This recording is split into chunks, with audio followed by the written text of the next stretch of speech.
Então, boa tarde. Então, boa tarde, né, para todos que nos estão, o pessoal que está aqui nessa sala conosco, as pessoas que estão acompanhando, que acompanharão pelo YouTube, né, esse momento. Sou Cátia Goulart, da Universidade Federal de Rio Grande, no estado do Rio Grande do Sul, no extremo sul do Brasil.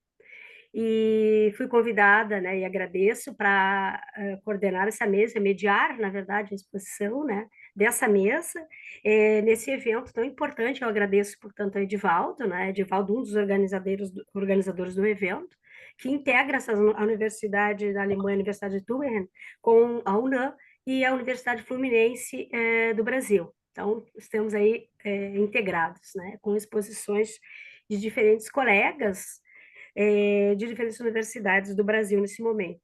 A mesa, né, essa mesa, o tema é território, povos indígenas e políticas ambientais.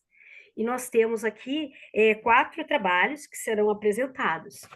Então, nós vamos dar uma alteração apenas do segundo trabalho, que vai é, expor primeiro, justamente porque aguardando um pouco, né, a entrada do colega que seria da primeira exposição. Só essa inversão, mas vamos tocar. Então, a intenção, a ideia da mesa é cada um expor, né, no seu tempo, e posteriormente, ao final, então, a gente tem um bom espaço ainda, um bom espaço de tempo, né, para que a gente possa conversar, debater, né, em torno do tema da mesa.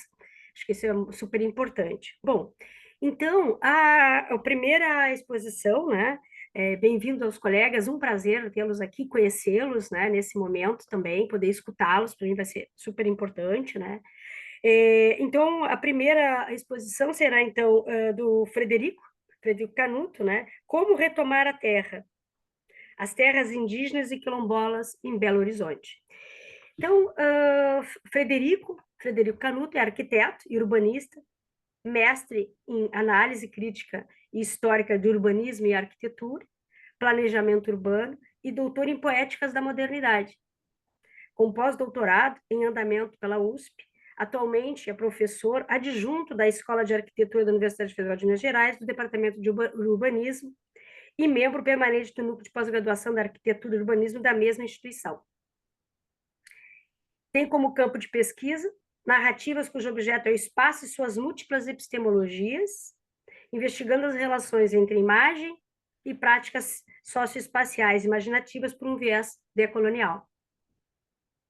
É líder do grupo de pesquisa narrativas topológicas e faz parte da plataforma Práticas do Encontro.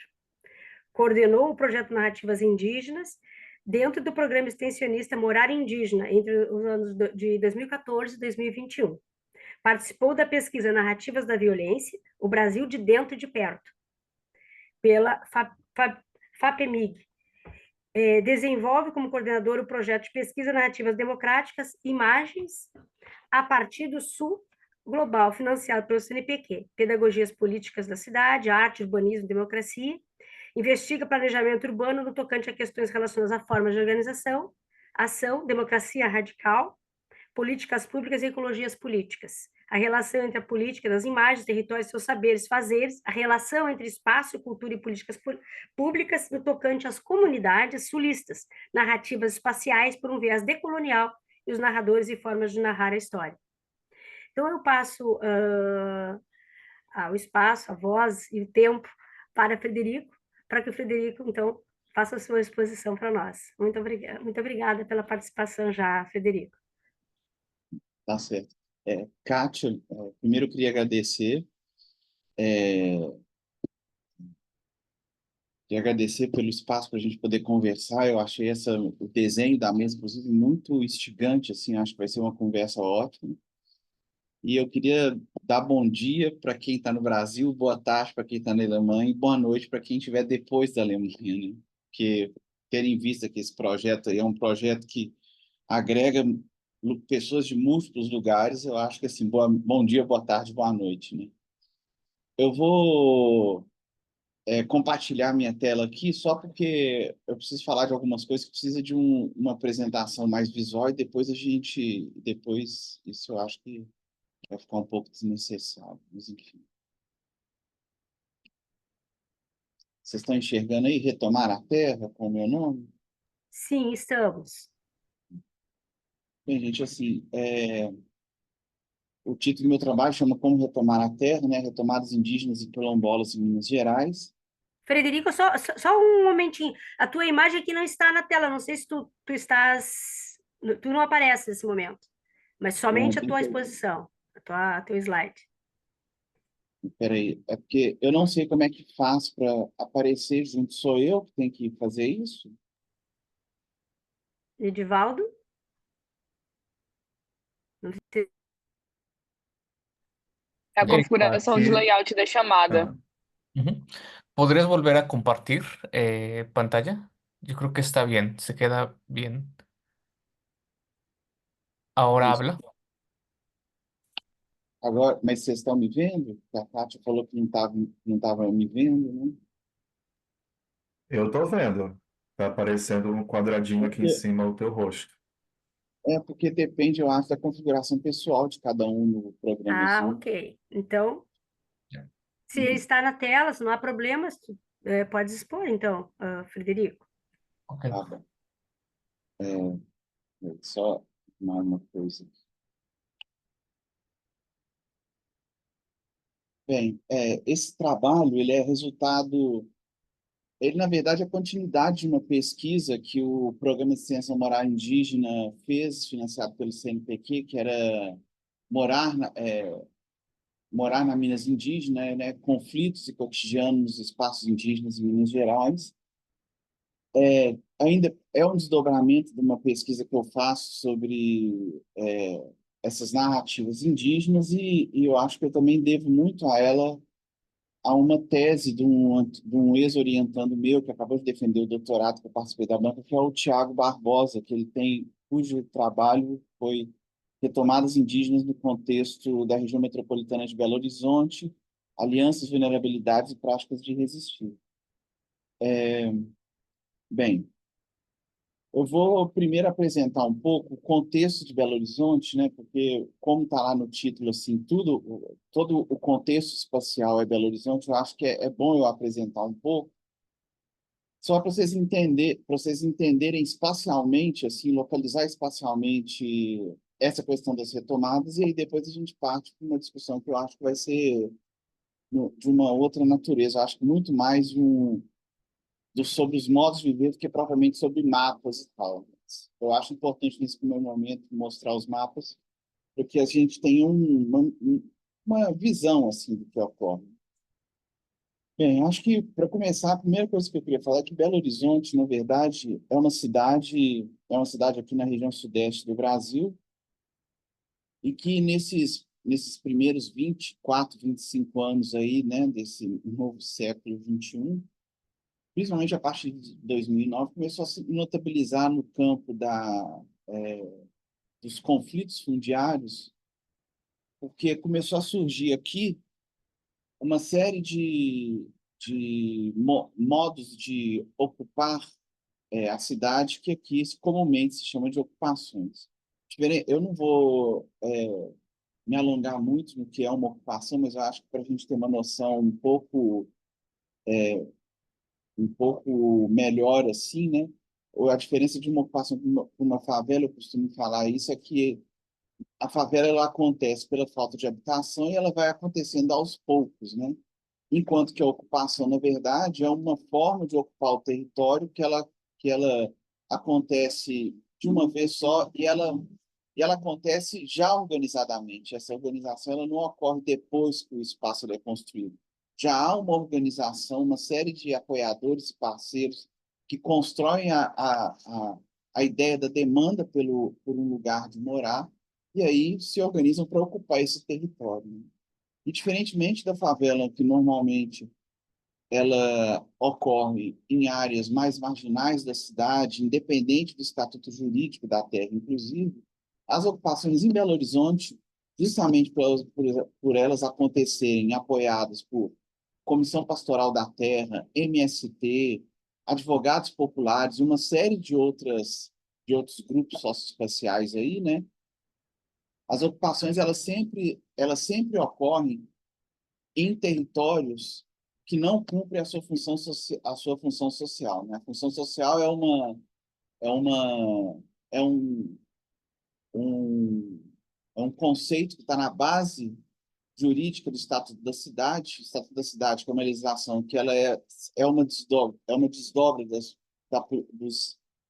artigos 182 e 183 de política urbana da Constituição Federal, né? Então, essa ideia de ocupar terrenos que não cumprem a sua função social é muito importante para esses movimentos de ocupação, porque é justamente por não cumprir a função social é que há aí uma brecha jurídica para ocupar e depois reivindicar essa ocupação como uma possibilidade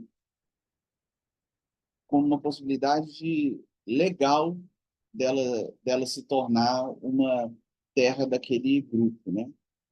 Então, a primeira ocupação que acontece em Belo Horizonte é a ocupação Dandara, que vai ocorrer em 2009, assim, já tem 15 anos, e que hoje nem os próprios moradores eles não gostam de chamar de ocupação Dandara, mas sim de uma comunidade Dandara, né? E ela aconteceu, a ocupação em 2009 aconteceu muito numa aliança construída entre o MST, o Movimento Sem Terra, né? A Comissão da Pastoral de Terra, junto com advogados populares e arquitetos urbanistas da Pontifícia Universidade Católica de Minas Gerais, né? Ocupando um terreno no bairro Céu Azul, um terreno que não cumpria a sua função social da propriedade há mais de 14 anos, tanto que, inclusive, devia IPTU dessa terra há mais de 15 anos, né? E hoje a ocupação, a comunidade permanece lá e, inclusive, está em juízo a legalidade disso até hoje, mas não é uma ocupação ilegal, mas é uma ocupação que está sendo legalmente disputada, né? E essa ideia da ocupação ela é muito importante eu acho, falar, porque de 2009 em diante que a gente tem cada vez mais uma organização cada vez mais refinada desses movimentos, que inclusive ocupam não apenas mais terrenos em franjas da cidade, mas também terrenos mais centrais, inclusive prédios, né? A gente tem aqui em Belo Horizonte, além da ocupação Dandara, a ocupação Isidora, Eliana Silva, ocupação Zilá Expósito, a gente tinha a ocupação Carolina Maria de Jesus, né, uma homenagem aí à escritora, né, de mesmo nome, que foi na região Centro-Sul, né, de Belo Horizonte. Mas eu estou contando isso porque eu acho que esse contexto de ocupação diz muito do surgimento da retomada, porque um conhecimento foi sendo construído e uma possibilidade foi sendo construída por esses movimentos de ocupação de uma ideia de que é possível tomar um território, ocupar ele e viver ali, né? Só que, ao contrário dos movimentos de ocupação que atuam muito numa ideia de muitas vezes, do preço do aluguel estar muito caro e precisarem de, então, morar nessas ocupações justamente devido a essa questão, o que vai acontecer quando a gente pensa as retomadas indígenas, que é o objeto aqui da minha apresentação, é que a demanda por morar em terrenos desocupados, ela não se dá, essa demanda não aparece até esse presente momento, não como um desejo de morar perto do centro, um desejo de morar porque não se paga o aluguel. É um desejo de criar uma alternativa à cidade, de construir uma outra forma de habitar o espaço assim. E aí a ideia da retomada, que nós vamos mais para frente conversar, ela é muito importante, porque retomar não significa, então, tem uma diferença em relação à ocupação, né? Não significa apenas ocupar um território, mas retomar diz de reativar ou retomar alguma outra coisa. E essas retomadas, então, né, eu acho que inspirados por esse imaginário aí que as ocupações urbanas aqui em Belo Horizonte criaram, começam a aparecer em 2017, especialmente com a aldeia na Oxorran, que ela vai surgir. Então, aqui a gente tem um mapa de Belo Horizonte, essa grande mancha urbana aí é Belo Horizonte, mas aí já um pouco misturado, especialmente à esquerda, com Contagem, Betim, para baixo com Brumadinho. Enfim, é uma mancha urbana, essa imagem que a gente está vendo, a cidade, o centro aí é Belo Horizonte, mas a gente está vendo uma mancha urbana que diz respeito à região metropolitana de Belo Horizonte. E a gente tem aí 3 aldeias que surgiram a partir de 2017, eu vou contar um pouco o histórico disso, mas a primeira delas é essa daí, a aldeia na Oxorran, né? E depois eu vou discutir um pouco a Caturama e Arapuã Caicá, que são, de alguma forma, dissidências da Nau Chorran, e também como é que esse movimento dessas retomadas indígenas, ele acabou incentivando e fazendo imaginar retomadas, inclusive, aí, quilombolas, né? Mas a aldeia Naú Chorran, ela surge no município de São Joaquim das Bicas, na região metropolitana de Belo Horizonte. A gente está vendo aí um pedacinho dela aí embaixo, né? Essa, do lado direito, a gente tem o município de São Joaquim das Bicas, aí no meio é o Rio Paraopeba, e em cima, do lado esquerdo, acima é o acampamento Pátria Livre do MST. Eu dei um pouco desse contexto aí, porque em 2017, quando acontece essa retomada, ela se dá por uma organização dos índios, pelos índios organizados da cidade de Belo Horizonte, principalmente via o Comitê Mineiro de Apoio às Causas Indígenas, junto com a Pastoral da Terra e uma série de outros apoiadores da causa indígena, né? E o terreno que eles vão ocupar, a Nauchorran vai ocupar, é um terreno justamente que pertence à mineração OLX, que na época era do Eike Batista, né? E tem aí como vizinho, né, o acampamento Pátria Livre, que vai ser um grande apoiador, articulador mesmo, assim, dos primeiros anos dessa retomada, né? E é isso, assim. No início, pouquíssimas pessoas foram morar. Era, inclusive, difícil ficar nessa retomada, porque ela era distante do centro da cidade. Para uma retomada indígena, é muito importante estar perto da cidade, porque no início da retomada, você não existe nada plantado, não existe recursos, tudo você tem que comprar e adquirir em outro lugar. Então, essa mobilidade, esse acesso à cidade próxima é muito importante. Então, no início, poucos moravam, né? Tinha pouquíssima infraestrutura, eles tiveram que luz demorou muito a chegar, a água eles tiveram que construir a sua própria ligação com o sistema da Copasa, e existiu uma precariedade, várias vulnerabilidades aí relacionadas tanto ao espaço em si, como à saúde, enfim. E é uma retomada que entre 2017 e final de 2018 ela nunca foi reconhecida assim. Se você entrasse no Google Terra, por exemplo, e procurasse aí essa retomada, ela não aparecia. A FUNAI nunca tomava a responsabilidade desse lugar, né? Só que é justamente no final de 2018, quando essa retomada estava prestes a desaparecer, porque devido às dificuldades para ela se colocar, é que vai acontecer em 2019 o rompimento da barragem, né? O crime, né? Que se caracterizou pelo rompimento da barragem Brumadinho, cuja lama da barragem foi liberada e saiu invadindo e contaminando vários rios, vários córregos da região metropolitana, especialmente, no caso aí, o Rio Paraopeba. Então, quando isso aconteceu, com essa, quando esse fato aconteceu, por um lado, a gente foi, se vocês procurarem aí na internet, vocês vão ver uma série de vídeos, reportagens dos indígenas lamentando esse rompimento e dizendo como é que o rompimento ele contaminou o rio, impossibilitou a pesca, impossibilitou a vida próxima, e realmente era muito difícil. O cheiro do rio chegava muito próximo da aldeia, é muito difícil ficar ali, né? Hoje já não é tão pesado o ar, mas o ar era muito pesado. Mas, ao mesmo tempo que isso aconteceu, surgiu uma oportunidade que uma oportunidade, inclusive jurídica, né? Eu estou falando jurídica porque a gente tem advogados aqui, eu acho que isso pode ser uma conversa ótima, porque normalmente terras indígenas elas são demarcadas, né?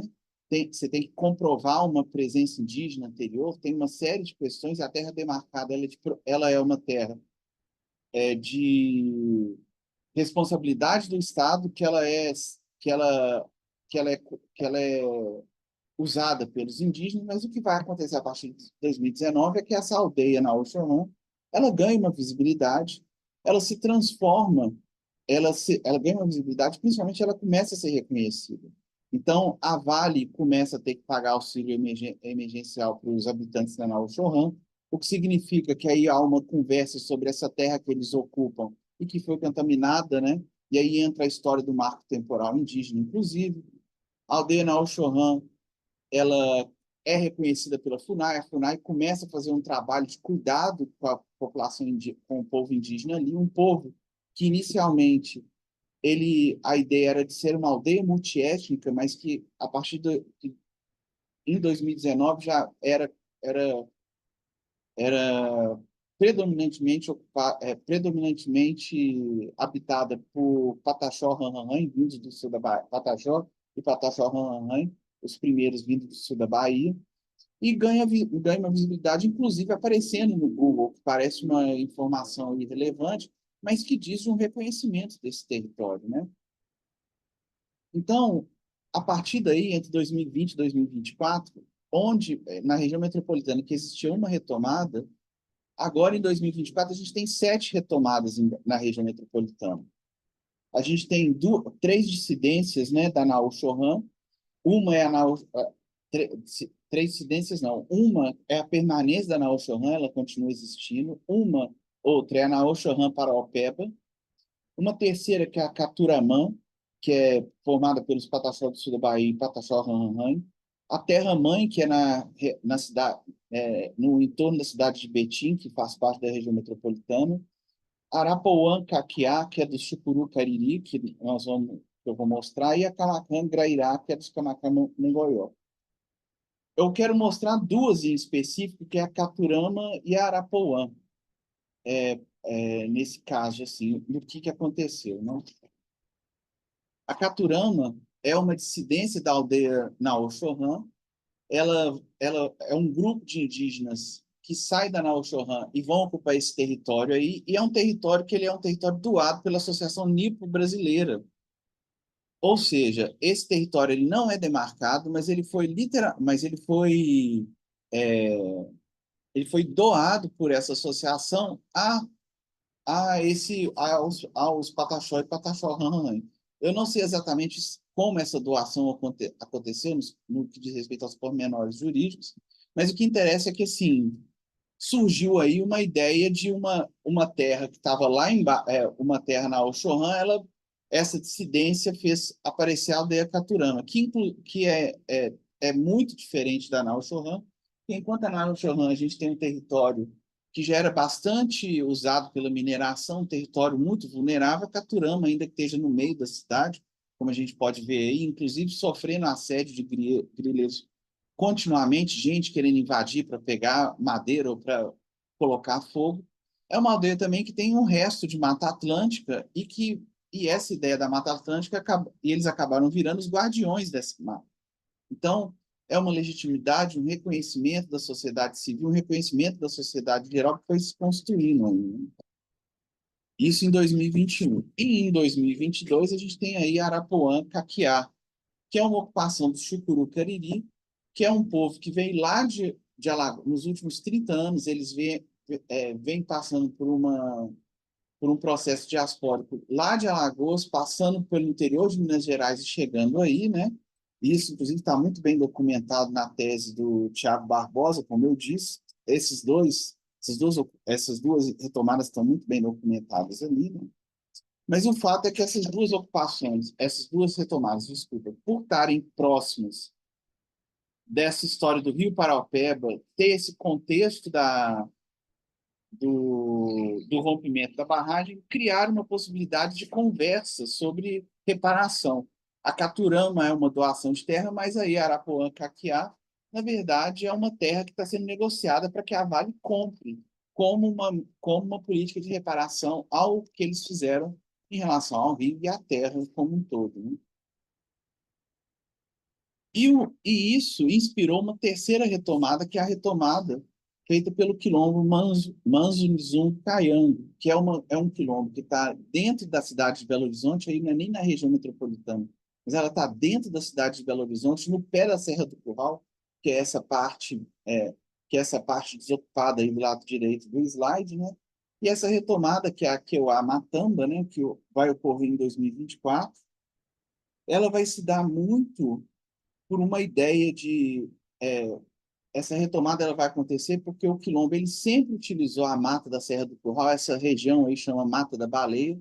Eles sempre utilizaram essa região da Mata da Baleia para rituais, para coleta de plantas medicinais, para construir uma ideia de escola que eles estão em processo de construção, né?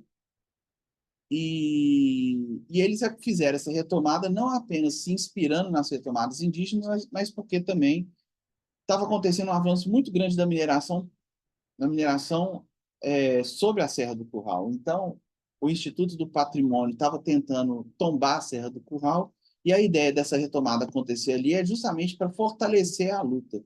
Ainda que o Quilombo Manso, que é o principal articulador dessa retomada, junto com o movimento de lutas em bairros, vilas e favelas, que é o MLB, e a Teia dos Povos, né, que é e a Teia dos Povos, ainda que seja uma, é, uma retomada para proteger esse bem que é a Serra do Curral, o Manso também, ainda assim, tinha determinadas restrições a essa ideia, porque, como Makota Kidoyale falou algumas vezes, retomar a terra significa retomar a terra em prol dessa ideia de tombamento da serra significa também impedir que a serra ela seja usada principalmente por eles, né? No entanto, como a luta nessa ideia de uma confluência, de uma aliança em prol de uma luta em específico, né? Essas diferenças foram deixadas de lado e aí você tem esse processo aí de impedir, está se construindo esse processo de impedimento da Serra do Curral. Então, assim, eu achei importante mostrar esses espaços, né? Porque eu acho que é importante a gente enxergar que isso está acontecendo não só na região metropolitana, mas também aí nas franjas da cidade.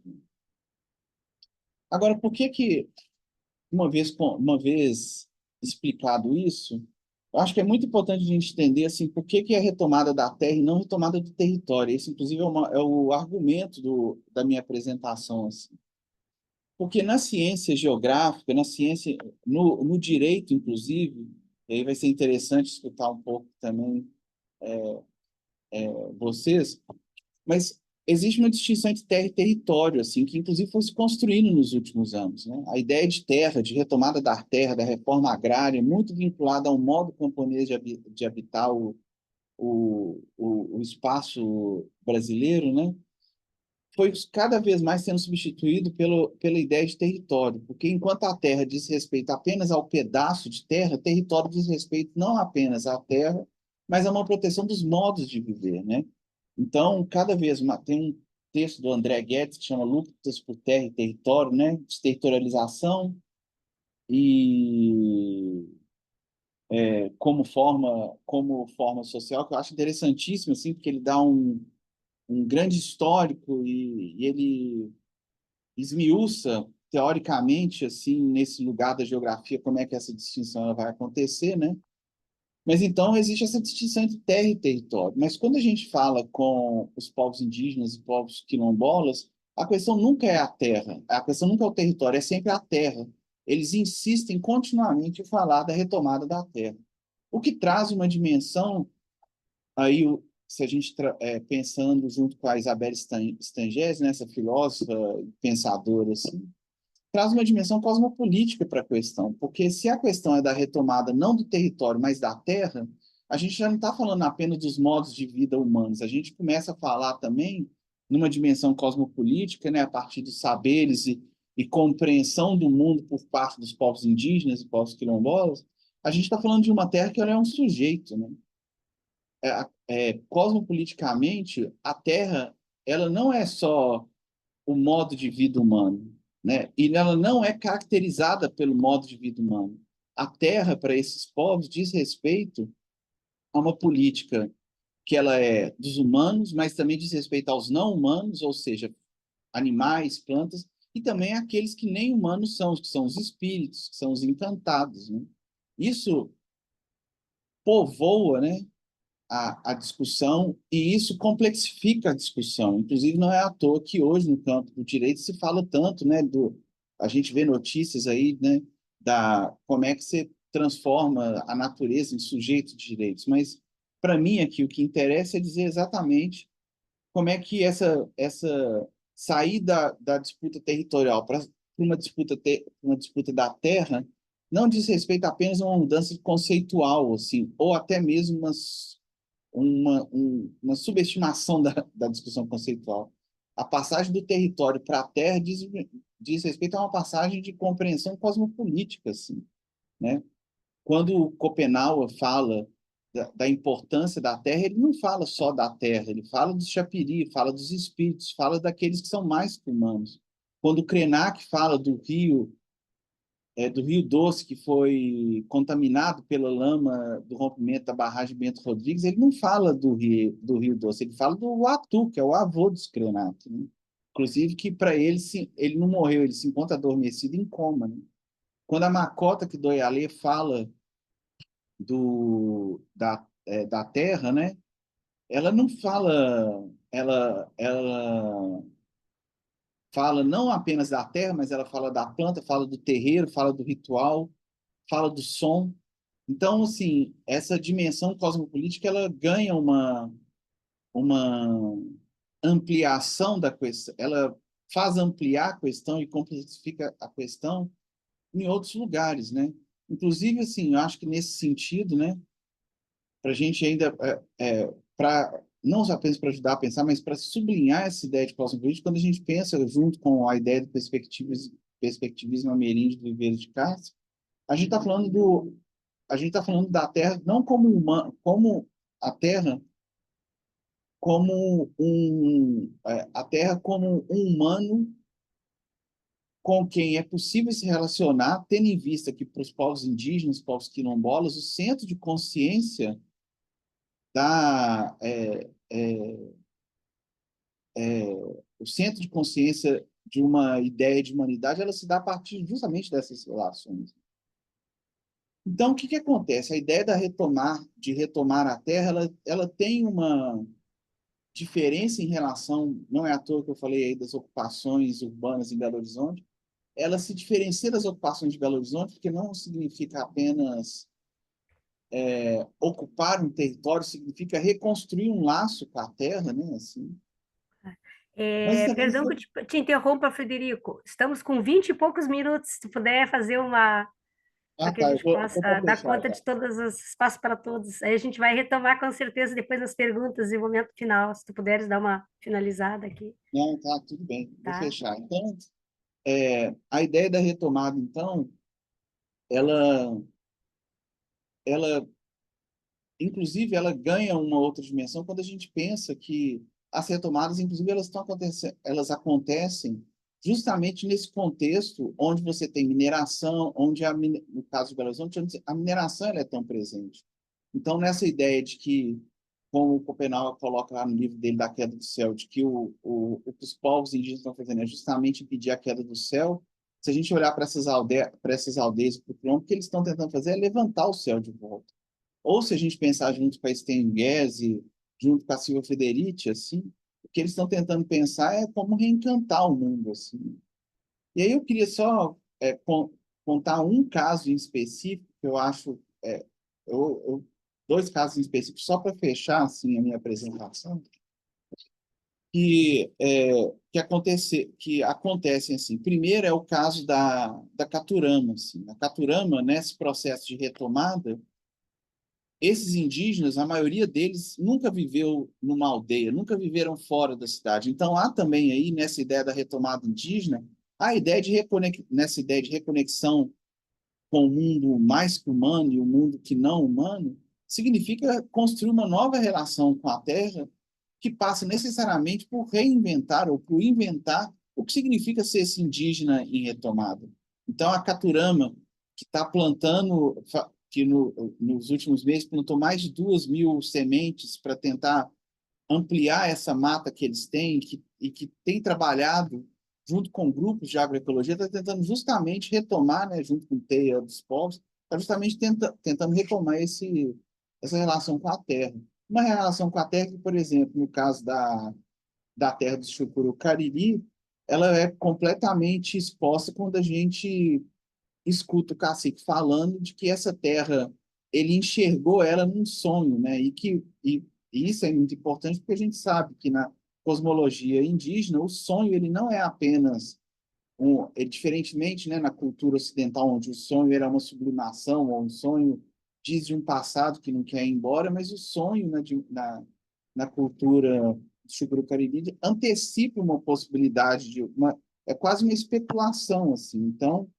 essa ideia do cacique que sonhou com uma terra, que é justamente a terra que hoje eles ocupam, também é muito importante para pensar esse sonho da terra como uma dimensão da retomada está acontecendo dessas retomadas. Então, só para finalizar mesmo,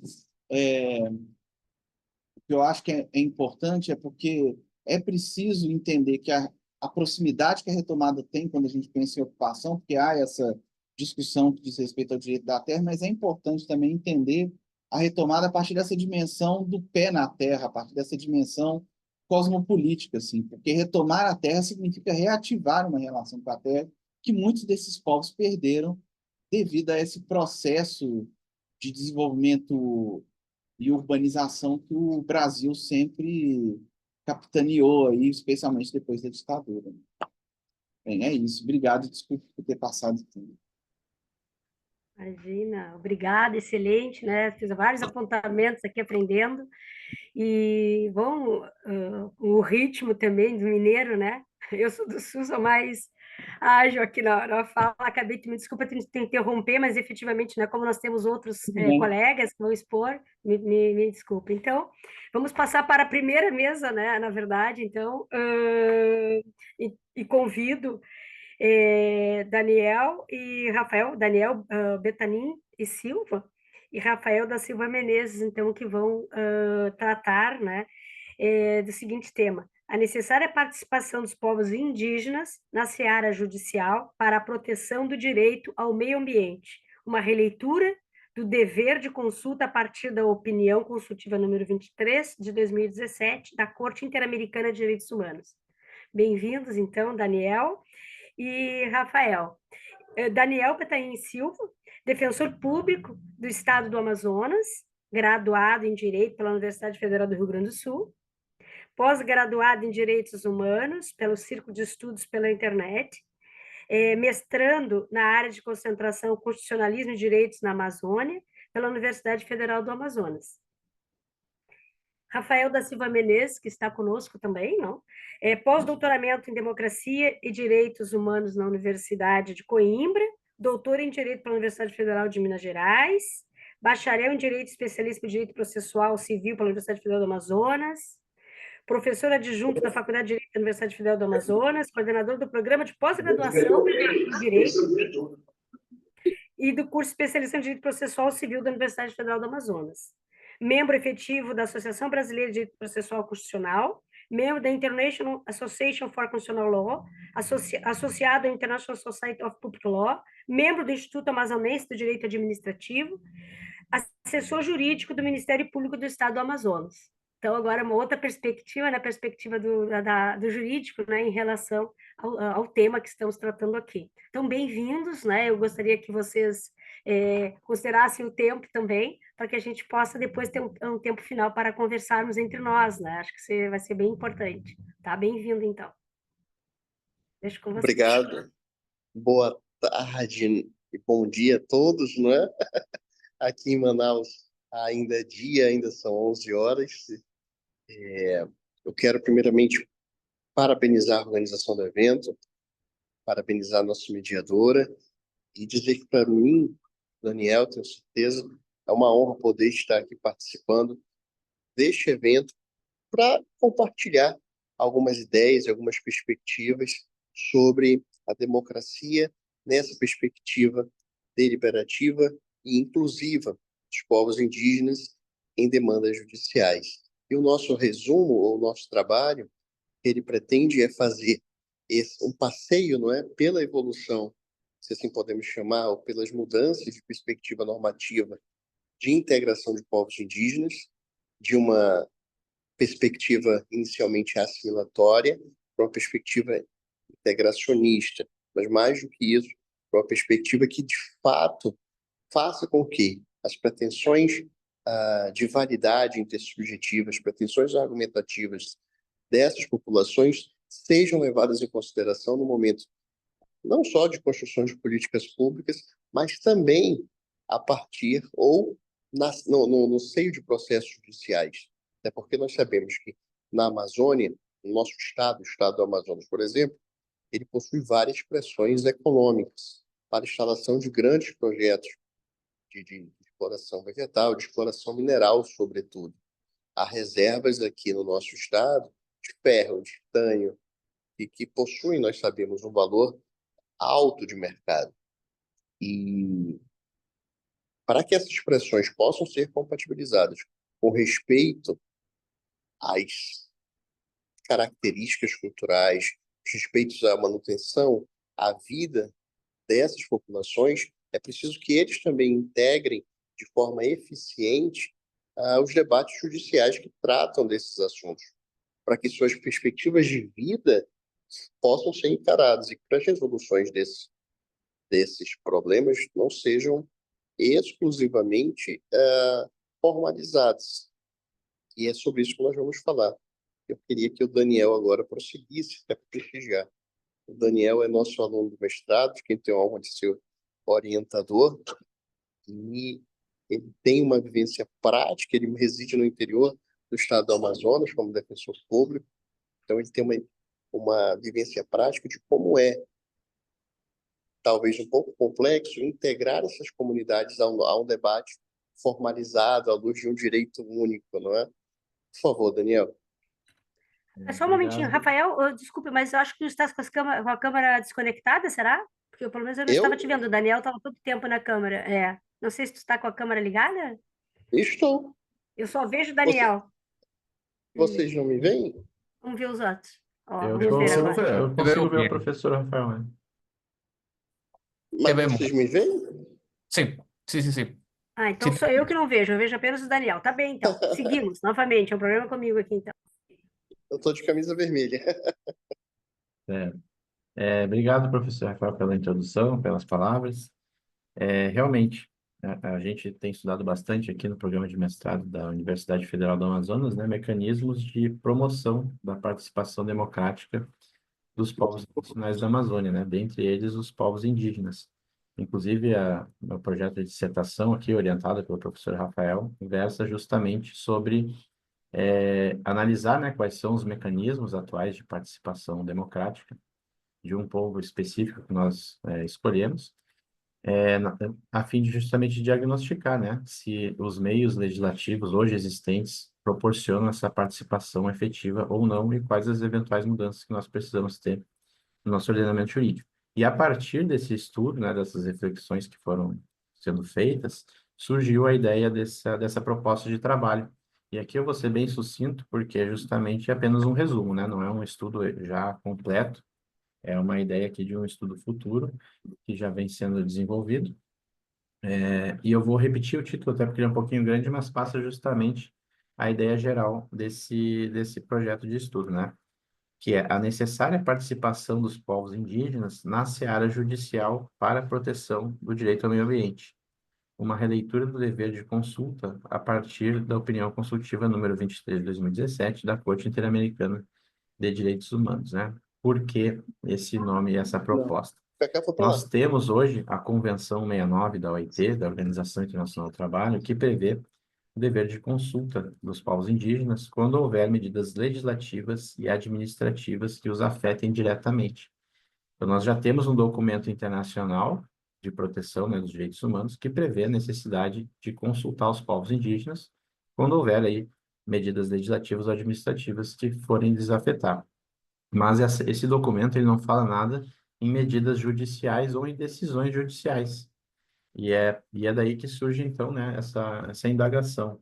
Em que medida nós temos que ter alguma previsão normativa, por exemplo, que justamente exija que nos processos judiciais que se discutam, por exemplo, questões que envolvam o meio ambiente, se nós não deveríamos chamar obrigatoriamente a participação dos povos indígenas ali envolvidos para conseguir, né, expor as suas razões. A gente sabe que os povos indígenas têm uma cosmovisões muito diferenciadas, né, da sociedade ocidental e muitas vezes conseguem enxergar mecanismos, né, e uma visão de preservação do meio ambiente muito mais aprimorada do que a sociedade ocidental, por assim dizer. E dessa forma, a proposta seria analisar, então, a opinião consultiva 23 de 2017, que versa sobre o meio ambiente, aliado ao Acordo de Paris, que é um outro documento internacional que também fala sobre a defesa do meio ambiente, e verificar em que medida a gente pode interpretar esses documentos que já existem como forma de exigir que nos processos judiciais a gente obrigatoriamente chame para compor o litígio, né, representantes indígenas, por exemplo, para que eles consigam falar sobre a proteção do meio ambiente. É basicamente isso.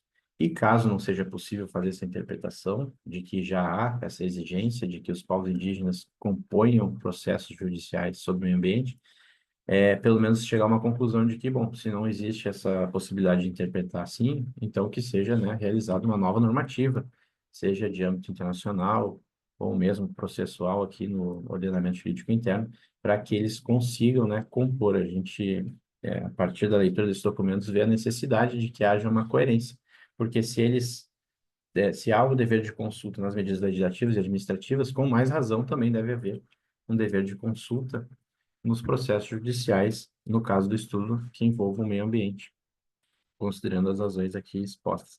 É basicamente isso, né? Tentei ser bastante sucinto, até porque se trata ainda de um resumo, né, de uma proposta de estudo futuro. E renovo os agradecimentos aí que já foram muito bem expostos pelo professor Menezes.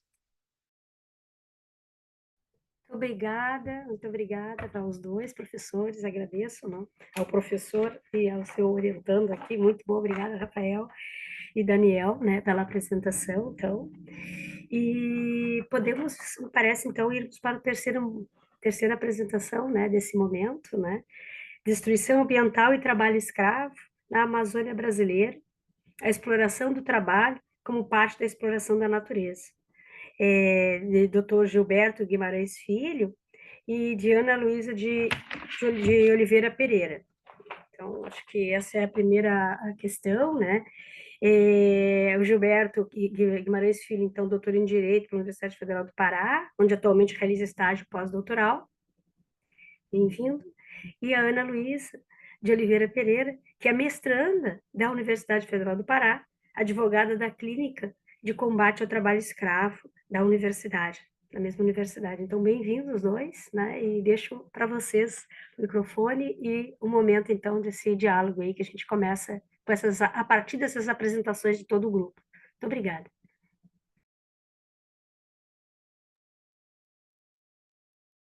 Boa tarde, boa noite. A gente vê em cada horário. Vocês conseguem me ouvir bem? Estão me ouvindo? Bem, primeiro quero Perfeitamente, Gilberto, perfeitamente. Bom, primeiro quero agradecer, parabenizar o evento, todo esse formato, né? Em nome da Kátia, de toda a organização, parabenizar pelas apresentações, né? Um abraço para os nossos colegas também são do direito, também são do norte, Daniel e Rafael. Ótima apresentação, assim como do Frederico. E muito legal fazer esse passeio, né, por várias regiões do Brasil e perceber como a questão do território ela atravessa todo o nosso país, enquanto local que tem uma herança colonial, em que a forma colonial e a forma que a nossa república prossegue, né, tocando de desenvolvimento, é de expansão de fronteiras sobre as terras indígenas, sobre as terras quilombolas, sobre as comunidades tradicionais. E em cada região há formas com que isso acontece, né? A partir do seu desenvolvimento histórico. O Pará, assim como o Amazonas, o Maranhão, né, de 1616 até 1822, ele não faz parte do Brasil, né? É um estado à parte, o estado do Maranhão, depois do Maranhão, o Grã-Pará, e por isso a gente tem questões que são características do norte, né? Da região amazônica. E é disso que a gente vai tratar, né? Sobre a questão ambiental, da destruição do meio ambiente, da invasão das terras e de algo que marca muito o norte, que é o trabalho escravo. Segundo o radar do governo federal, ele é o estado com o maior número de resgatados de trabalho escravo desde alguma década de 90, que é quando é registrado esses números de resgate. E os mapas que o Frederico mostrou são muito legais para a gente perceber que algo semelhante acontece aqui no norte, né? Que é as áreas de proteção ambiental, áreas indígenas ou quilombolas sendo áreas verdes, pelo GPS, e as áreas que não são protegidas, áreas cinzas, né? Então, aqui, tanto pelos arredores de Belém, quanto pelo estado do Pará e dos estados do norte, a, o agronegócio, a mineração e outras formas de empreendimento na Amazônia, eles buscam manter essa tradição, eh, essa herança colonial de expansão da fronteira agrícola, de expansão da área produtiva sobre terras ocupadas por pessoas, né? Então, há povos indígenas habitando o norte há pelo menos 12 mil anos, segundo a arqueologia, e eles sofrem inúmeras violências que não tenho tempo para descrever, vou tentar ser o mais sucinto possível.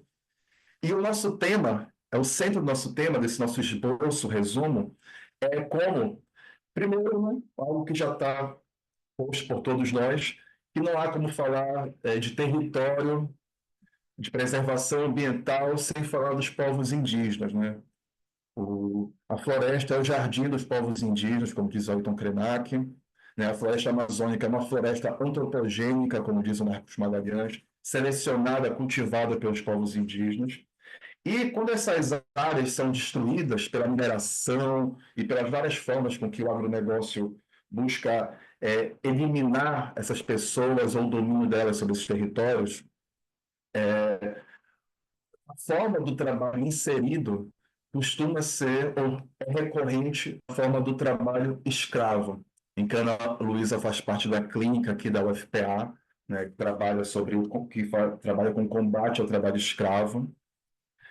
E então, o foco do nosso trabalho é compreender que essa forma de ampliar o espaço para o empreendimento, né, para o suposto desenvolvimento econômico, conduzido por pessoas geralmente do sul, do sudeste, é uma invasão sobre os territórios, e após o domínio sobre esses territórios, a forma com que a mineração ilegal, o agronegócio vai ocorrer, se relaciona intimamente com o trabalho na forma escrava, né?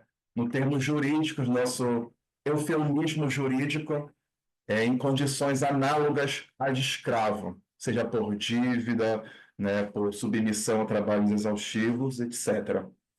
E, e isso é muito importante para a gente entender que o Estado brasileiro é quem age por isso, né? É o Estado brasileiro que, durante toda a sua história, né, e se inicia com a invasão das terras indígenas e prossegue se expandindo sobre essas áreas. E essa é uma questão que atravessa os nossos trabalhos e que buscamos apontar, né, segundo referências críticas, a importância de entender o papel do Estado e como ele mantém ele favorece essas dinâmicas, né? Onde há estradas abertas à floresta, há trabalho escravo, há expulsão de pessoas, há violência contra as florestas, contra os rios, que são sujeitos para os povos indígenas e, portanto, não perdem apenas um recurso natural, que é como nós percebemos, mas perdem parentes que conviveram com seus antepassados, e isso é um dano enorme. E poderia desenvolver mais, mas pela questão do tempo, eu parabenizo de novo todo mundo e passo a palavra para Ana Luísa. Isso.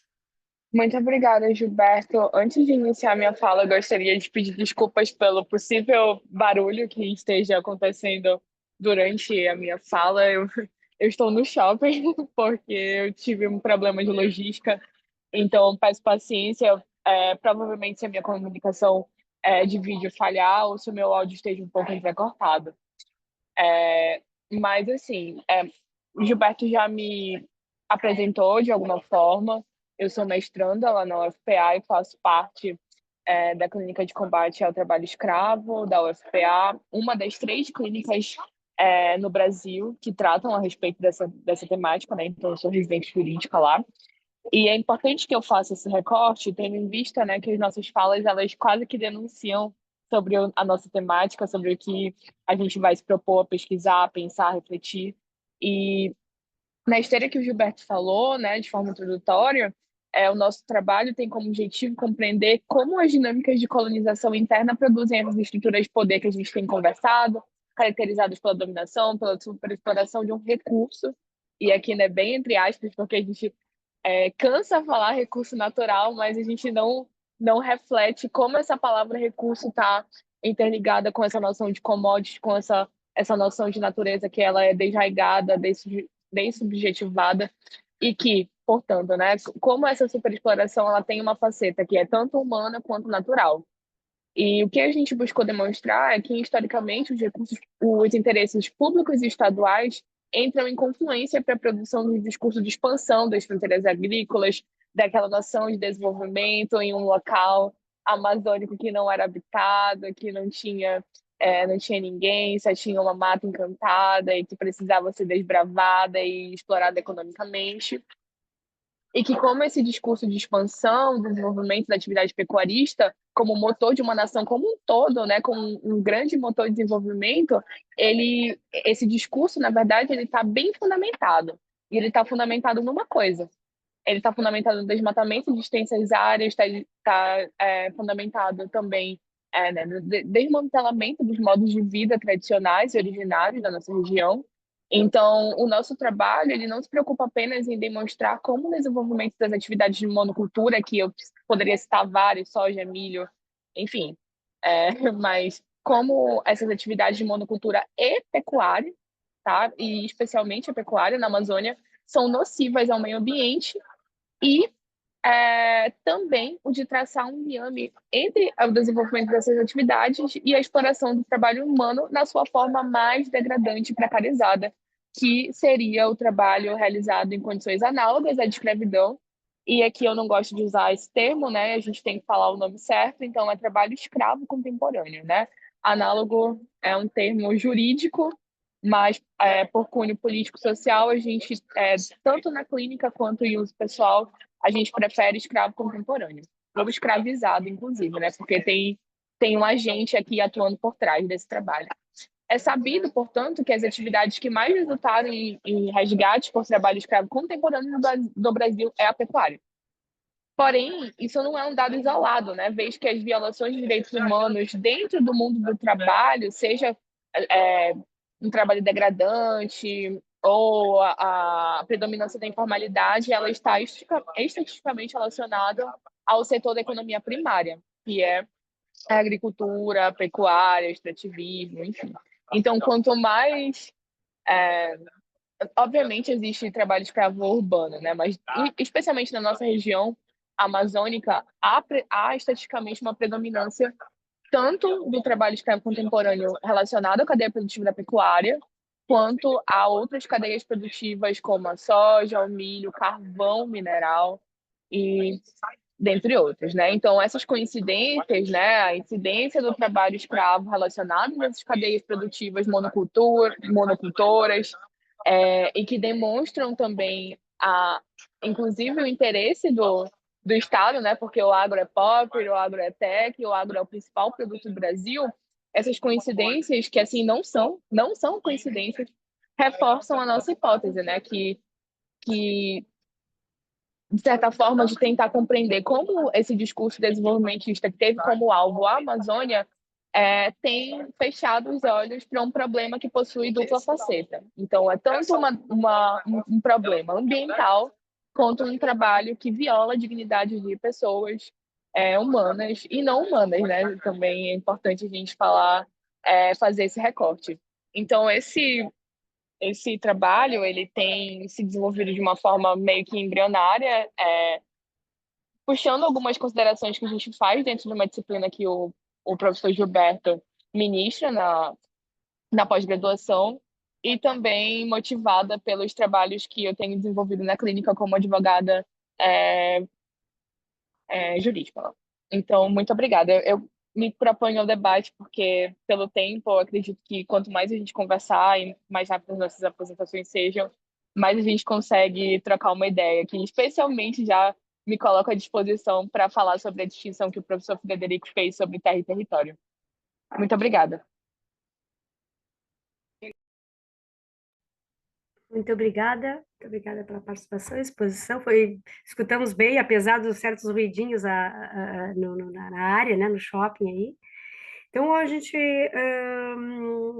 abrir espaço nesse momento, né, para fala justamente do último grupo, né, do último grupo de pessoas, né, que vai fazer sua exposição, Ecologia Integral e Sustentabilidade, que é o título do trabalho, do Paulo Gabriel, Gil Batista Melgueiro e Tainá de Andrade Santos. O Paulo Gabriel, então, advogado, bem-vindo, mestrando em Constitucionalismo e Direitos na Amazônia pela Universidade Federal do Amazonas, especialista em Direito Civil e Processo Civil pela Faculdade de Santa Teresa, bacharel em Direito pelo Centro Universitário FAMETRO, e Tainá, bem-vinda, mestranda em Constitucionalismo e Direitos na Amazônia pela Universidade Federal do Amazonas, graduada em Direito pela Faculdade Marta Falcão, assessora jurídica no Ministério Público Federal do Amazonas. Agradeço a participação de vocês e passo a palavra para vocês, esse espaço, para a gente escutá-los. Boa tarde a todos. Acho que posso falar pela Tainá também, quando eu digo que nós estamos muito felizes de ter a oportunidade de participar desse evento, né? Inclusive parabenizar a instituição organizadora por ter criado esse evento nessa modalidade, em que permite o encontro de tantas pessoas e pesquisadores de áreas diferentes, mas que se conversam e convergem.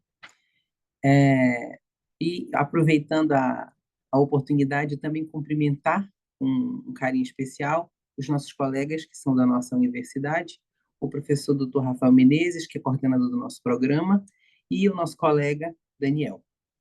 Bom, ecologia, nós colocamos como Ecologia Integral e Sustentabilidade o título desse nosso resumo, porque, na verdade, ele também é uma pesquisa que está se conduzindo.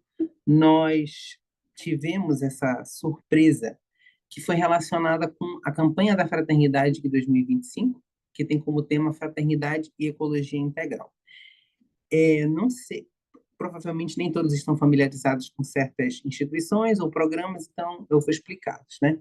No Brasil, desde 1962, curioso que em 2024, este ano, fez 62 anos essa iniciativa, a Conferência Nacional de Bispos do Brasil, sigla CNBB, promove anualmente a campanha da fraternidade. Então, para quem não sabe, a CNBB é uma instituição permanente da Igreja Católica, reconhecida pelo Vaticano no Código de Direito Canônico, e ela tem, resumindo a missão dessa instituição, dinamizar a divulgação do Evangelho, né? Divulgar a palavra e tudo mais. Mas, sendo muito sincero, aquilo que eu vejo que é o trabalho da CNBB é uma iniciativa concreta da instituição igreja de sair, né, dos templos de ouro e de marfim e congregar com a sociedade, e encontrar maneiras de enfrentar e de mitigar os desafios do cotidiano. E a prova última, né, o melhor trabalho que a CNBB faz, pelo menos na minha opinião, é a campanha da fraternidade. Essa campanha, então, já se realiza, como eu disse, há 62 anos. Ela acontece no período da Quaresma, né? A Quaresma são os 40 dias que antecedem a Páscoa. Então, normalmente é no mês de março que essa campanha acontece. Essa campanha é promovida pela CNBB e ela tem sempre a ideia de refletir e problematizar um determinado tema, que sempre é relacionado a políticas públicas e justiça social. Claro, quando a campanha da fraternidade foi concebida, ela tinha uma natureza muito mais de ideais, de filosofia, de teologia, e ela foi se tornando mais concreta, ela foi tomando áreas mais materiais, de necessidades da sociedade civil, conforme os anos foram se passando. E, assim, a campanha da fraternidade ela acontece no Brasil e ela já se estende a alguns outros países da América Latina, né, como, por exemplo, Bolívia, Paraguai, Peru. Não é o país inteiro, são algumas dioceses. Mas o que a igreja assume é, primeiro, o seu lugar de instituição influente na sociedade brasileira, né, porque a gente não pode deixar de reconhecer isso. Por exemplo, uma pesquisa do Datafolha, em 2022, eles fizeram uma pesquisa na sociedade e 49% dos brasileiros se autodeclararam católicos. Então, se esses indivíduos se autodeclaram católicos, ainda que não sejam absolutamente radicais e tudo mais, eles têm algum tipo de vivência relacionada a essa instituição. E quando a igreja se propõe a trazer um tema para que seja problematizado e refletido, é algo que a gente precisa louvar, principalmente num país com tanta falta de justiça social, com tanta desigualdade e carência de políticas públicas que enfrentem essa realidade. E por isso, a Tainá e eu, que pesquisamos sobre políticas públicas, nós ficamos tão entusiasmados quando nós vimos essa campanha da Fraternidade de 2025. Ela tem como tema Fraternidade e Ecologia Integral, refletindo sobre cuidado do ecossistema terrestre, cuidado da casa comum e de toda a criação, integrando humanos, fauna e flora. Um convite à vivência comunitária com a natureza. Essa campanha ela já vem sendo, na verdade, ensaiada pela Igreja há muito tempo, desde a edição da carta Laudato Si, do Papa Francisco, que é uma carta é uma carta encíclica da Igreja Católica, que fala especificamente sobre o cuidado da casa comum. Inclusive, o outro colega falou sobre isso, que é algo que já existe na espiritualidade indígena, que é admitir a fauna e a flora como seres, como entidades que estão dentro da criação e não estão aí para serem utilizadas, para serem prostituídas, banalizadas. Não, são seres e entidades que compõem a criação junto com os seres humanos, que precisam ser respeitados e preservados. Então, essa é uma iniciativa vanguardista da igreja, inclusive a CNBB tem sido muito criticada dentro e fora da igreja, por ter adotado essa postura que parte dos ensinamentos de São Francisco de Assis, que São Francisco de Assis, nas suas orações e na maneira de conduzir a espiritualidade cristã, ele falava do irmão Sol, a irmã Lua, e a necessidade de ter uma vida respeitosa com tudo isso. E acho que essa reflexão comunitária, conjunta, ela é necessária para a gente construir e avançar mais um passo, né? Hoje nós já temos, né, na ciência o conceito de que todas as coisas, instâncias e saberes estão interligados, né? A gente tem aí vários estudiosos da pedagogia, dos conhecimentos humanos que falam dessas relações e, principalmente para nós que somos das ciências sociais aplicadas, as relações humanas, e todas elas, e aqui a gente fala especialmente das relações com o meio ambiente, elas estão em mudança e estão interligadas. E diante da nossa crise global com o meio ambiente, né, uma crise socioambiental, nós precisamos de soluções que integrem essas necessidades da sociedade, de desenvolvimento, de emprego, de justiça social de uma maneira geral.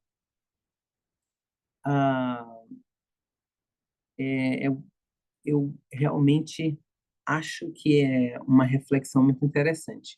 Para aqueles que também não têm a ideia de como é que essa campanha da fraternidade pode ajudar a internalizar em diversos atores sociais esse conceito da fraternidade e ecologia integral, uma das principais iniciativas da campanha da fraternidade é promover, primeiro, a formação de líderes de encontros nas suas comunidades paroquiais, ou seja, essas pessoas vão receber livros e artigos para que elas possam se munir de conhecimento e de saber. Depois elas vão conduzir encontros reflexivos na comunidade. Então, líderes, não necessariamente religiosos no sentido eclesiástico, né?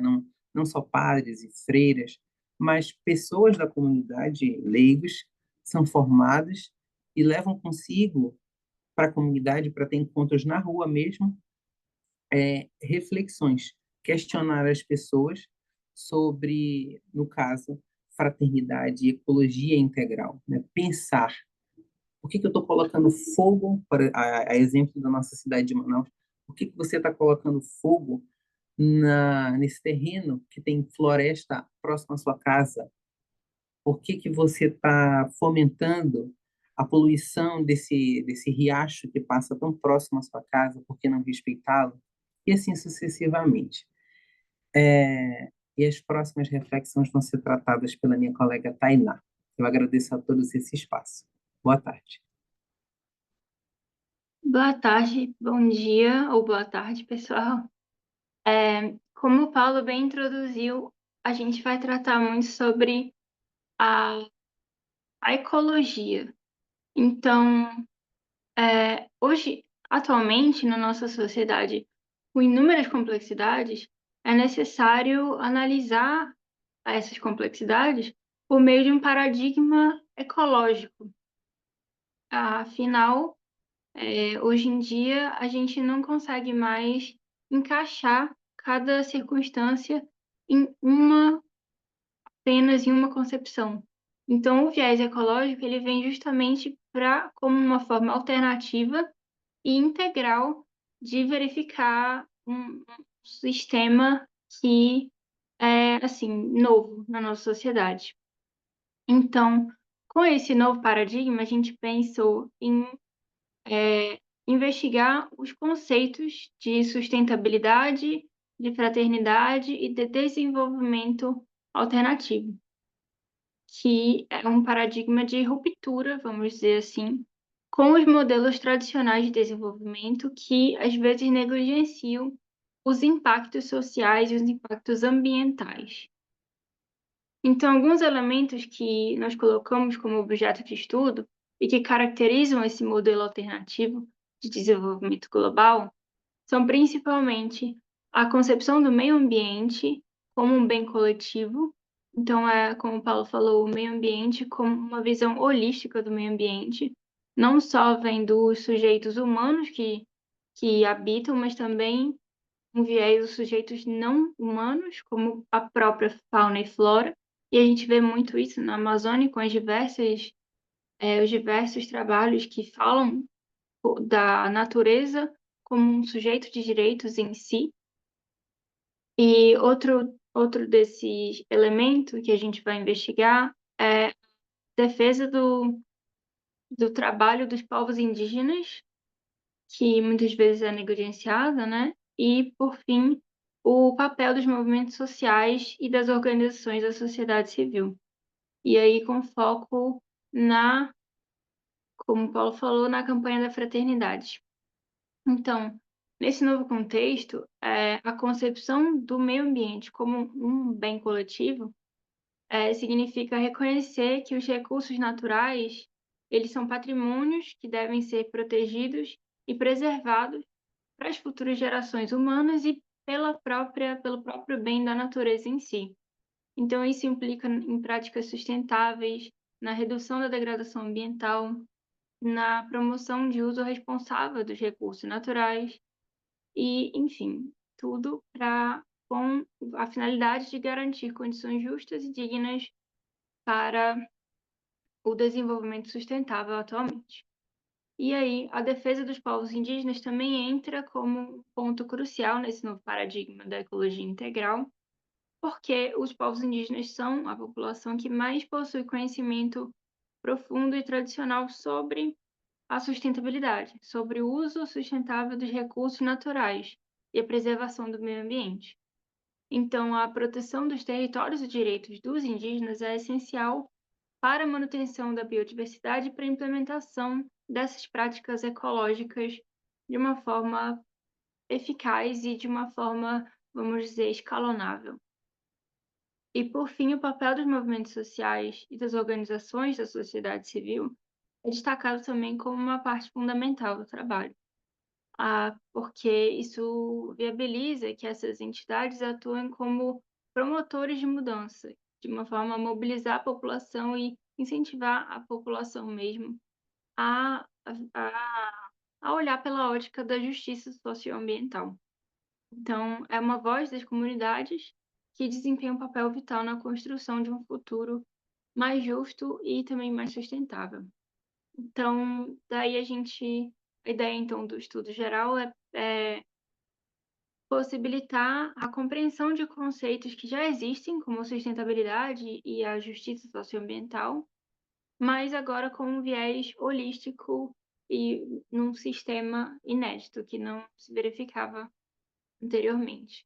Então, esse novo entendimento vai promover uma integração entre os diversos aspectos do desenvolvimento humano e da própria natureza, reconhecendo que a saúde do meio ambiente está intrinsecamente ligada às populações que habitam esse próprio meio ambiente. Então, acho que é isso. E também queria agradecer a todos a oportunidade de tratar aqui sobre esse novo paradigma ecológico, que é muito importante e que, no final, todos os trabalhos estão nesse mesmo sentido, né? De refletir por um futuro mais sustentável e fraterno. Então é isso, muito obrigada. Muito obrigada a todos. Acho que ficamos mais ou menos dentro do tempo pensado, né, para a nossa mesa aqui, né? Um prazer escutar, né, a partir de diversos pontos, né, diversas perspectivas da arquitetura, do direito, né, do meio ambiente, né? Esse olhar que eu diria que se integra também para uma perspectiva decolonial, no sentido de entendimento de pesquisa como uma prática de né, em relação ao meio ambiente, mas socioambiental, né, com as pessoas, com os seres, né, que habitam esse planeta no sentido seres humanos e seres não humanos, como dito aqui, né? Então, acho que isso é um dos elementos que integra, né, uma perspectiva justamente de pesquisa, com uma pesquisa que atua na transformação para melhoria, né, no sentido da nossa sociedade. E nesse caso, né, para a Amazônia brasileira, para nosso país, né, Minas Gerais e tal. Então, eu queria abrir um espaço de diálogo e com uma primeira reflexão assim que me ficou ressoando, né, na fala do Frederico, que foi em relação ali quando ele coloca, né, e o espaço está aberto para todos nós para dialogar, nós temos um tempo ainda, né, mas eu vou começar, fui anotando algumas questões aqui que fiquei curiosa para pensar um pouquinho melhor.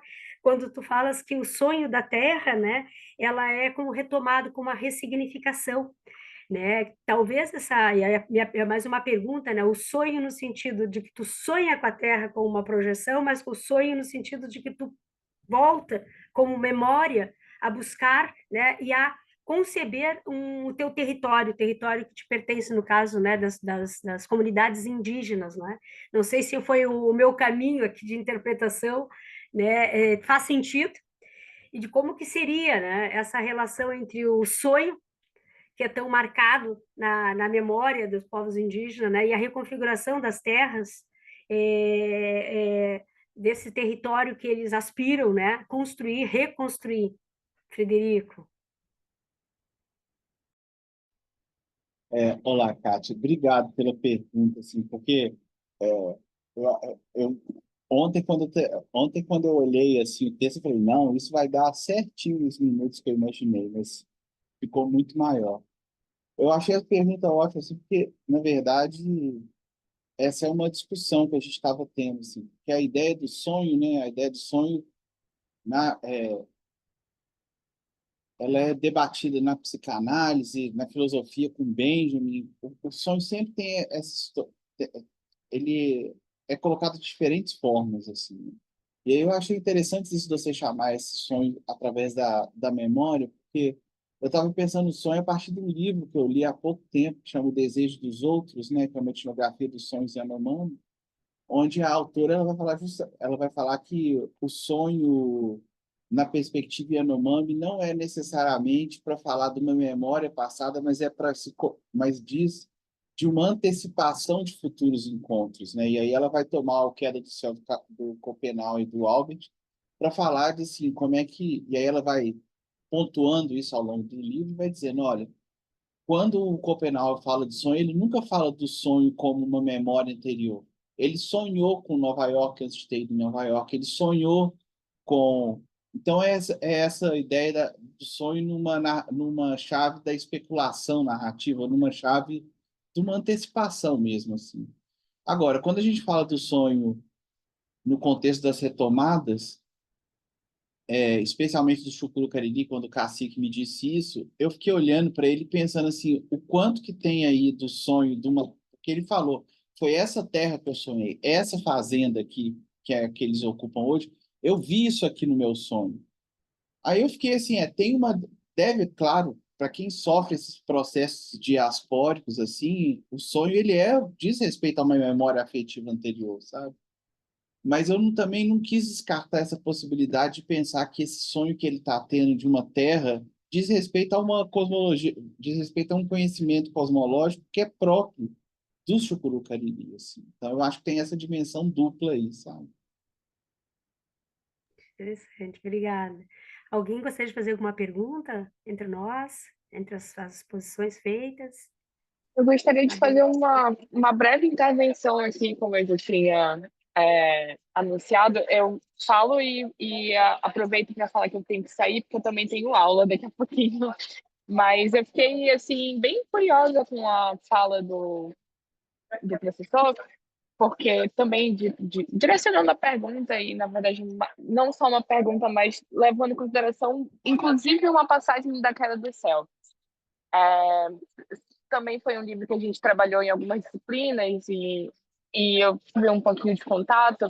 E aí me pareceu curioso essa questão de falar sobre uma certa retomada da terra e uma desconsideração do uso da palavra território, porque a terra poderia trazer uma nova noção que não estaria aprofundada no conceito de território, uma noção cosmopolita, né, da terra. E aí eu faço essa reflexão tendo em vista uma passagem que está tanto na introdução, já que ela é mencionada na introdução, mas que ela é tema do capítulo 17, ou subseção 17 lá da Queda do Céu, que fala sobre os brancos. Eu não lembro muito bem qual a preposição. E aí, por que eu falo isso, né? Tem uma partezinha lá do livro que é uma pergunta, eles descrevem um diálogo entre o Copenau, em 1989, e o ministro-chefe da Casa Militar, durante o governo Sarney. E aí foi feita uma pergunta ao Copenau, né? O militar pergunta ao Copenau: o povo de vocês gostaria de receber informações sobre como cultivar a terra? E aí o Copenau fala, né? Não, o que eu desejo obter é a demarcação de nosso território. E por que eu vou trazer essa passagem, né? Porque a pessoa que escreve a introdução do texto, que é o Víveres de Castro, ele chama a atenção dessa palavra porque ele acha muito curioso que o Copenau tenha invertido o uso da palavra território e terra aqui. E por que eu chamo também atenção a isso? Porque território é uma palavra dos brancos. Território é utilizado estrategicamente pelos povos e comunidades tradicionais originários. Então, me parece assim que é uma retomada que, na verdade, não existe, né? A gente na verdade, quem está retomando o uso da palavra terra é a gente, são os brancos, e não os povos indígenas. Os povos indígenas falam de território como um uso estratégico para reconhecimento, demarcação de algo que é deles desde o início. Então, eu queria escutar um pouquinho sobre essa virada conceitual, né? Porque não me parece uma virada, me parece uma interpretação que precisa ser uma boa inflexão, na verdade, né? É óbvio que a gente tem que falar sobre terra ao invés de território, mas a gente não pode deixar de considerar que é um uso jurídico, é uma estratégia. E ao falar de território, a gente não está esquecendo que a dinâmica principal ali que a gente está tratando tem uma dimensão humana. A gente está falando de território num conceito quase que jurídico do termo, né? Então, eu queria ouvir o professor, porque me parece muito curioso, inclusive tendo utilizado também a Queda do Céu, né? Muito obrigada.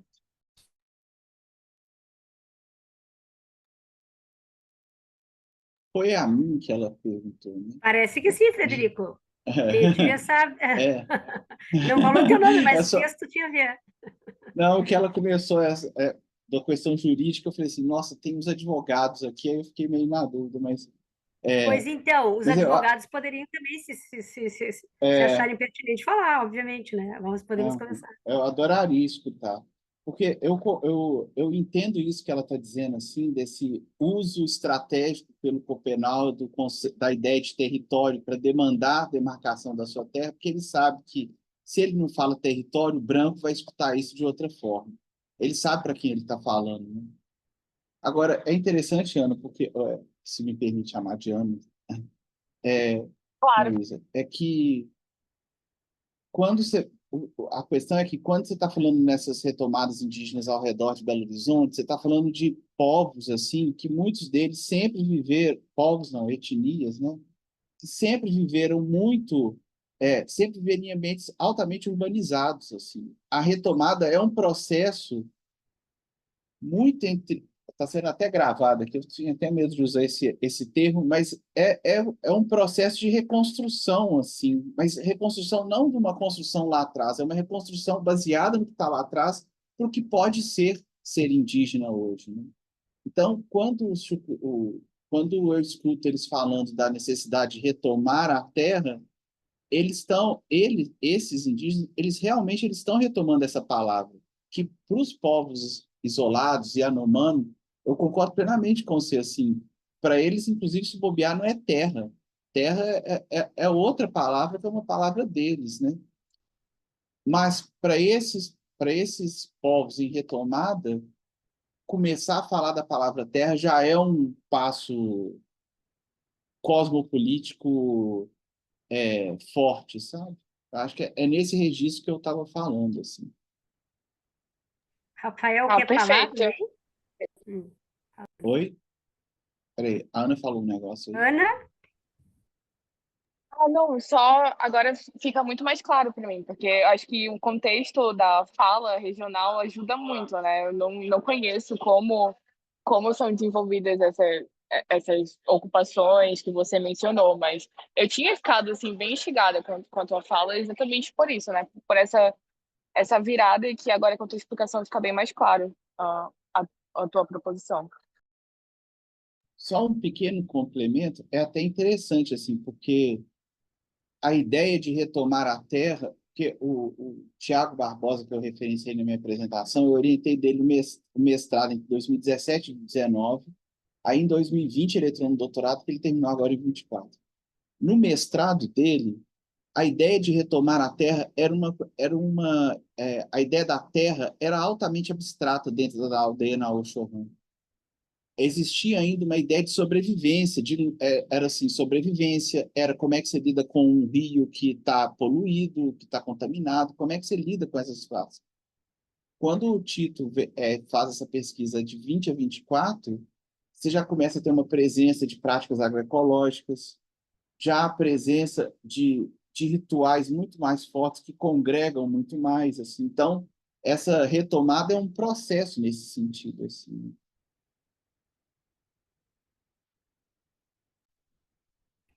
Sim. Com relação a esse tema, alguém gostaria de fazer alguma outra pergunta na mesa? A mim, em determinado momento, me parece que foi o Gilberto e a Ana mesmo, que começaram colocando, me parece que foi esse momento, né?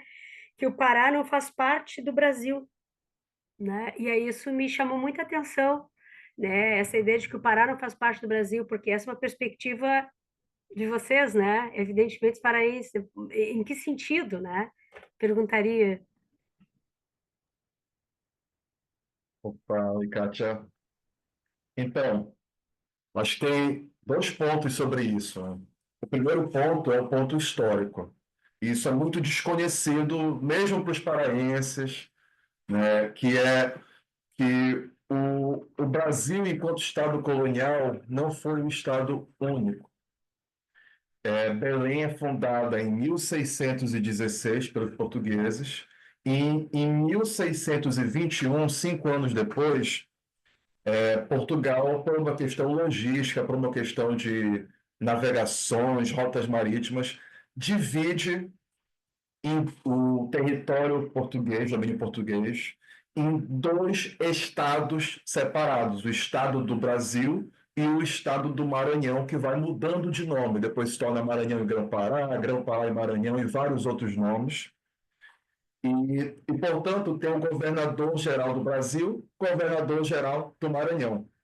Cada um estado com uma autonomia sobre a sua forma de conduzir o projeto colonial, né? Então, por exemplo, assim, eu fiz meu mestrado no Rio Grande do Sul, na Unicinos, que é uma instituição jesuíta, que está presente em São Paulo, no Rio de Janeiro, enfim, em todos os locais do Brasil no período colonial. Porque em todos os locais que não eram do Brasil, que eram do Maranhão, do Grão-Pará, a política específica para esse estado foi de expulsão dos jesuítas e incorporação para o estado de todos os bens dos jesuítas. Portanto, não há universidade jesuíta no Pará, e acredito que se há em outros estados, é algo recente, né, em outros estados do norte. Então, essa é a primeira coisa, né? O nosso histórico é de uma política conduzida de forma autônoma ao Brasil. Um outro ponto é a questão contemporânea, em que, segundo a Violeta Loureiro, professora aqui da UFPA, o Brasil realiza colonialismo interno ou neocolonialismo sobre o norte, sobre a região amazônica, de forma que a exploração, né, dos nossos recursos naturais, da forma de commodities, elas têm impostos baixíssimos ou nulos e são conduzidas por pessoas geralmente do sul ou do sudeste, né? E aí isso toca no ponto contemporâneo da questão, né, que atravessa a cultura paraense, na música, em várias coisas, sobre sermos ou não parte do Brasil. Porque se somos parte do Brasil, devemos ter nossa cultura, nosso território, nossa forma preservada em nossa autonomia. E não é o que nós vemos nos projetos de desenvolvimento econômico que o Brasil tem para o norte, e que, segundo a Violeta Loureiro, se agravam, esse ponto de vista se agrava durante a ditadura militar, com a abertura de estradas, que leva a inúmeras tragédias, que para a gente do norte é tragédia, para os empresários que vêm do sul e sudeste é lucro. E isso é um problema muito grave para todos nós da região norte.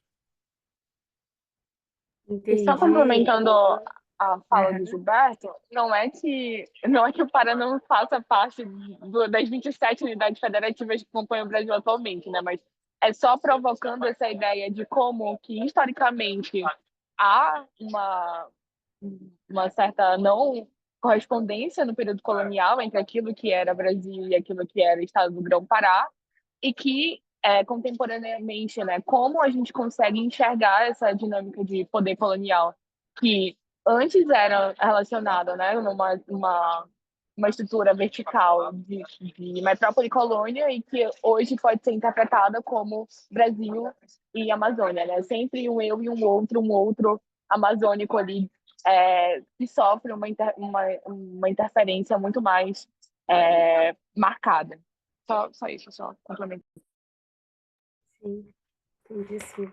É verdade. Acompanhei assim, né, os argumentos, achei bem interessante, né, justamente porque como nós vamos circular, né, a ideia é essa, né, que nossa mesa também, né, circule, né, via YouTube aí, achei que era um aspecto importante, né, para que as pessoas que possam escutar pudessem escutar os argumentos de vocês, aí essa perspectiva que eu acho que é muito importante, né, para nós. Alguém mais gostaria de fazer alguma consideração? Já vi que algumas pessoas tiveram que sair, né?